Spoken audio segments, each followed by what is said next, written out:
તો આ તરફ નવસારી જિલ્લાની કાવેરી નદીની જળસપાટીમાં પણ વધારો થયો છે। વાંસદા અને ડાંગ જિલ્લામાં થયેલા ભારે વરસાદને લઈને જળસ્તરમાં વધારો થયો। કાવેરી નદીની સપાટી અત્યારે 15 ફૂટ પર પહોંચી છે અને નદીની ભયજનક સપાટી 18 ફૂટ છે, એટલે કે ભયજનક સપાટીથી હવે 4 ફૂટ દૂર છે।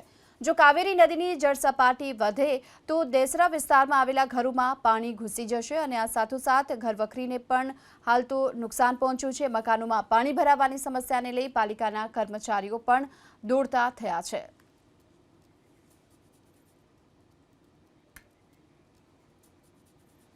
નવસારી જિલ્લાના ખેરગામ તાલુકો, જ્યાં મન મૂકીને મેઘરાજા વરસ્યા। સવારે જ આકાશમાંથી 4 ઇંચ પાણી વરસી ગયું અને જિલ્લામાં આજે સૌથી વધુ વરસાદ ખેરગામ તાલુકામાં નોંધાયો છે અને તેના કારણે જ ખેરગામથી નારણપુર ગામને જોડતા રસ્તા અને ખેરગામથી નોંધાઈ ગામને જોડતા રસ્તા પર ઠેર ઠેર પાણી ભરાઈ ચૂક્યા છે અને રસ્તા પર પાણીના સામ્રાજ્યોના કારણે વાહન ચાલકોની પણ મુશ્કેલી વધી છે।